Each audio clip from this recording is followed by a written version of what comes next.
Hello जय हिंद साथियों, स्वागत है आप सभी का सत्या एक्सीलेंट यूट्यूब चैनल पे। साथियों, कल था 20 दिसंबर 2021 और कल की डेट में जो आईटीआई के सेकेंड ईयर के छात्र इलेक्ट्रीशियन ट्रेड से आईटीआई सीबीटी एग्जाम देने गए थे, उनका जो क्वेश्चन आया था मैं आपको यहाँ पर सॉल्व करके बताने वाला हूँ। आप कहेंगे कि सीबीटी एग्जाम हो रहा है तो आप पेपर कैसे पास सकते हैं। तो देखिए, अपने कॉलेज के जो भी स्टूडेंट अपने यहाँ पर कॉलेज के अंतर्गत एक बसेस की गई थी, उसमें 5 लगभग बच्चे थे। उसमें कुछ स्टाफ भी थे जो कि उनका जो एग्ज़ाम कराया गया था वहाँ पे सेंटर पे लेके जाना था। जब उनको लेके आएगा तो उनके द्वारा पूछा गया कि कौन कौन से क्वेश्चन पूछे गए थे, तो उन्होंने बताया कि सर ये क्वेश्चन पूछे गए थे। उन्हीं के अंतर्गत हमने यहाँ पर आपको क्वेश्चन कवर करके दिखाएंगे।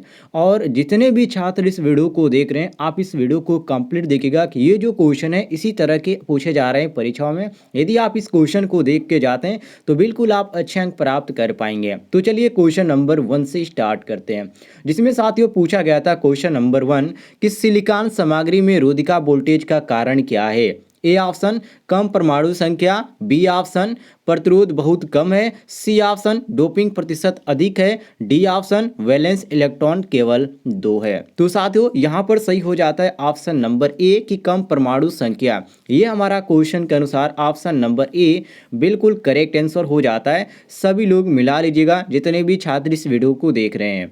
क्वेश्चन नंबर आते हैं 2 पे, जिसमें साथियों क्वेश्चन नंबर 2 में पूछा जा रहा है कि कौन सा फिल्टर सर्किट रेक्टिफायर सर्किट में वोल्टेज स्पाइक्स को हटाने में सक्षम है। A option LC filter, B option दिया गया आरसी फिल्टर, सी ऑप्शन दिया गया संधारित्र इनपुट फिल्टर और डी ऑप्शन दिया गया श्रेणी परिपक्व फिल्टर। कुछ छात्रों का कहना होगा कि सर ये जो क्वेश्चन पूछे गए तो आप क्वेश्चनों का ऑप्शन क्यों बता रहे हैं। देखिए, आप एग्जाम देने जाएंगे तो एग्जाम में जो आप क्वेश्चन आएंगे उसको तो आप पढ़ लेंगे, लेकिन ज़्यादातर जो कंफ्यूज क्रिएट होता है वो आपका ऑप्शन ही देखकर होता है। इसलिए मैं सारे ऑप्शनों को पढ़ के बता देता हूँ ताकि आप भी सभी ऑप्शनों को देखेंगे और जो भी कन्फ्यूजन होगा आपका दूर हो जाएगा। तो यहाँ पर सही हो जाता है साथियों ऑप्शन नंबर ए, बिल्कुल करेक्ट आंसर एलसी फिल्टर। ध्यान रखिएगा, यहाँ पर हमारा क्वेश्चन के अनुसार option number A correct answer हो जाता है। आगे बढ़ते हैं क्वेश्चन नंबर 3 पे, जिसमें साथियों पूछा जा रहा है कि सीआरओ द्वारा किस मात्रा को मापा जा सकता है। ए ऑप्शन आवृत्ति को, बी ऑप्शन परिपक्वत्व को, सी ऑप्शन प्रतिरोध को और डी ऑप्शन देंगे शक्ति गुणांक को। तो साथियों यहाँ पर सही हो जाता है ऑप्शन नंबर ए आवृत्ति को, अर्थात सीआरओ द्वारा जिस मात्रा को मापा जा सकता है उसको हम फ्रीक्वेंसी बोलते हैं। ए ऑप्शन करेक्ट आंसर हो जाएगा। अगले क्वेश्चन पे आते हैं, क्वेश्चन नंबर 4 पे, जिसमें पूछा जा रहा है साथियों कि पावर कंट्रोल सर्किट में डायक का उद्देश्य क्या है।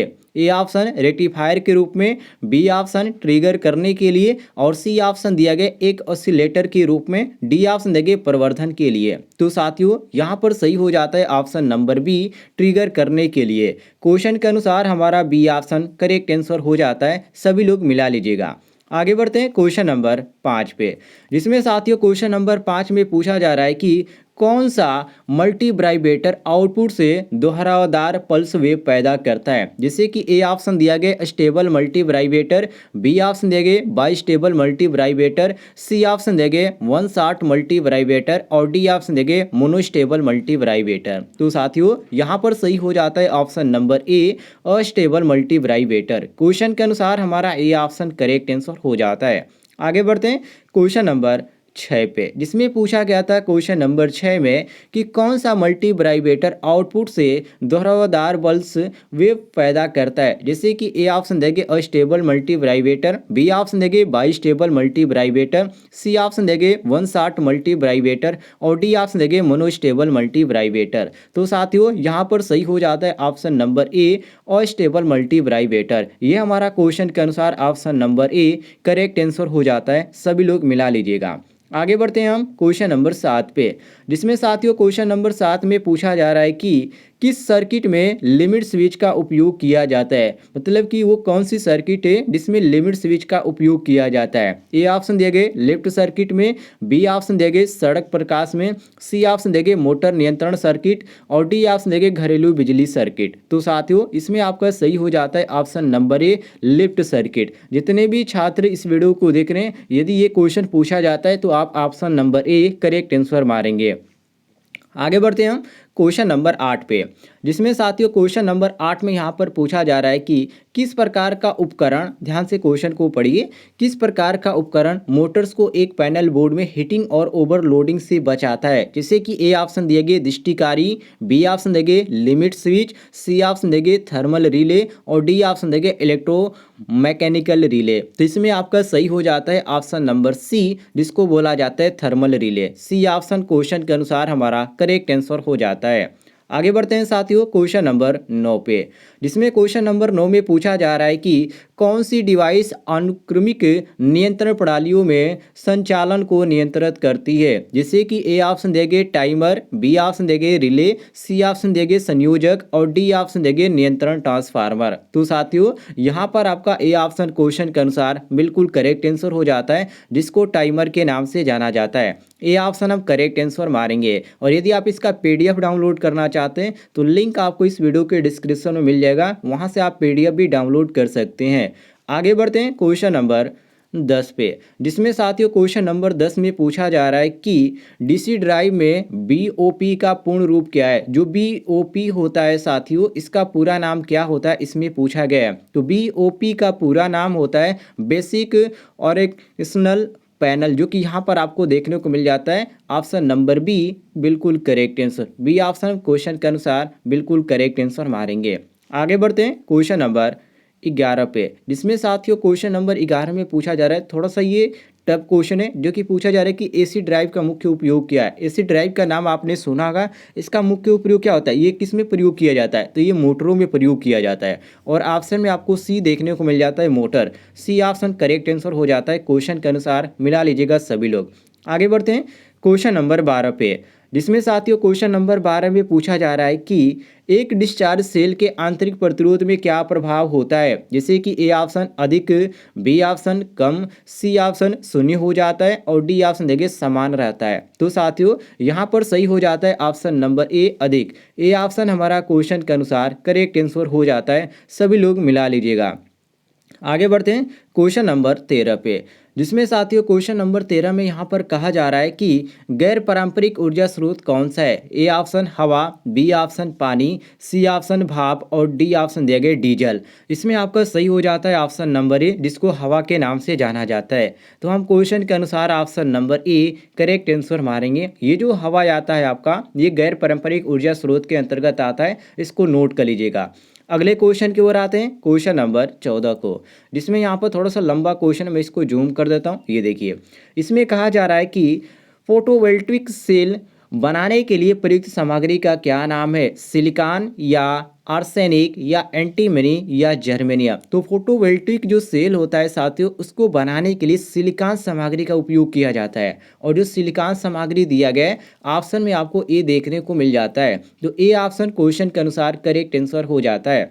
अगले क्वेश्चन की ओर आते हैं, क्वेश्चन नंबर 15 पे, जिसमें साथियों क्वेश्चन नंबर 15 में कहा जा रहा है कि जैव द्रव्यमान का अवशेष कौन सा है। ए ऑप्शन घोल स्लरी, बी ऑप्शन जैव ईंधन, सी ऑप्शन खाद और डी ऑप्शन बायोगैस। तो साथियों यहाँ पर सही हो जाता है ऑप्शन नंबर ए, जिसको घोल स्लरी के नाम से जाना जाता है। ए ऑप्शन हमारा सही हो जाता है क्वेश्चन के अनुसार। आगे बढ़ते हैं क्वेश्चन नंबर 16 पे, जिसमें साथियों 16 में कहा जा रहा है कि यहाँ पर पढ़िए, यदि प्रकाश की तीव्रता कम है तो सौर सेल क्या होगा। ए ऑप्शन आउटपुट बढ़ता है, बी ऑप्शन आउटपुट घटता है, सी ऑप्शन आउटपुट वही रहता है, डी ऑप्शन सेल में कोई आउटपुट नहीं है। तो साथियों यहाँ पर सही हो जाता है ऑप्शन नंबर सी, जिसको बोला जाता है आउटपुट वही रहता है। सी ऑप्शन क्वेश्चन के अनुसार हमारा करेक्ट आंसर हो जाता है, सभी लोग मिला लीजिएगा।